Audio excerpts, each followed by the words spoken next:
बातमीपत्राच्या सुरुवातीला मोठी बातमी पुण्यातून। पुण्यातील विषारी दारू पिऊन मृत्यू झाल्याच्या प्रकरणी दापोडी आणि हडपसर पोलीस ठाण्याचे 9 पोलीस अधिकारी निलंबित करण्यात आले, तर एकाची बदली करण्यात आल्याची माहिती आहे। दापोडीचे पोलीस निरीक्षक विजय वाघमारे, तपास पथकाचे इंचार्ज आणि 4 कर्मचाऱ्यांना निलंबित करण्यात आले। हडपसर पोलीस ठाण्याचे प्रभारी अधिकारी मोगले, एपीआय सिगलकर आणि पोलीस उपनिरीक्षक मुलानी निलंबित करण्यात आले। पुणे शाखेचे पोलीस निरीक्षक नरेंद्र ठाकरे यांची पोलीस नियंत्रण कक्षात रवानगी करण्यात आली आहे। पिंपरी चिंचवड पोलीस आयुक्त विनय कुमार चौबे यांनी ही मोठी कारवाई केल्याचं सध्या पाहायला मिळतंय। त्यामुळे पुण्यातील विषारी दारू पिऊन 15 जणांचा मृत्यू झाला होता। या सगळ्या प्रकरणानंतर प्रशासनानं अतिशय कठोर कारवाई केल्याचं पाहायला मिळतंय। या संदर्भात अधिक माहिती घेऊयात आमचे प्रतिनिधी अविनाश पर्वत यांच्याकडून। अविनाश, दापोडी आणि हडपसर पोलीस ठाण्याच्या 9 पोलीस अधिकाऱ्यांना निलंबित करण्यात आले, काय अधिक अपडेट?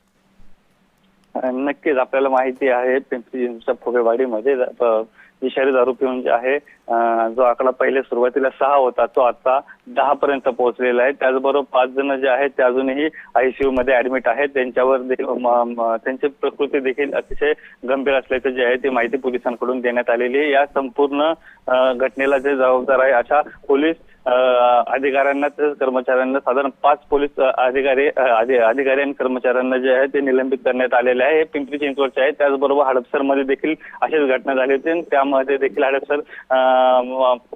हडपसर पोलीस ठाण्यामधील पुणे पोलीस कमिशनर जे आहेत त्यांच्याकडून देखील कारवाई करत 4 पोलीस अधिकारी आणि कर्मचाऱ्यांना जे आहेत ते सस्पेंड करण्यात आलेलं आहे। तर साधारण दोन्ही पिंपरी चिंचवड आणि पुणे या जर पाहिले तर साधारण 9 पोलीस कर्मचारी आणि कर्मचाऱ्यांना जे ते निलंबन करण्याची कारवाई जी आहे ती करण्यात आलेली आहे। खरं तर मोठ्या प्रमाणामध्ये ही विषारी दारू पिऊन जे आहे ते मोठ्या प्रमाणामध्ये जे आहे लोकांचा मृत्यू झाला होता आणि यामुळे जे आहे फक्त पोलीसच नाही तर राज्य शासनावर देखील मोठ्या प्रमाणामध्ये टीकेची झोड ही संपूर्ण राज्यभरातून होत असताना जे आहे त्यातही पोलीस पुणे पोलीस असेल किंवा पिंपरी चिंचवड पोलीस यांनी मोठी कारवाई करत जे आहे ते 9 पोलीस अधिकाऱ्यांना निलंबनाची कारवाई जी आहे सध्या केलेली आहे। परंतु अजूनही 5 जण जे आहे अतिशय सिरियस आहे आणि त्यांच्यावर जे आहे रुग्णालयामध्ये जे आहे उपचार सुरू आहे। त्यामुळे जे आहे आता नेमके हा आकडा वाढतो का हे पाहणं देखील तितकंच महत्त्वाचं असणार आहे। निश्चित अविनाश, त्यामुळे या संदर्भातले अपडेट घेत राहू। तुर्तास धन्यवाद आपण दिलेल्या सविस्तर माहितीसाठी।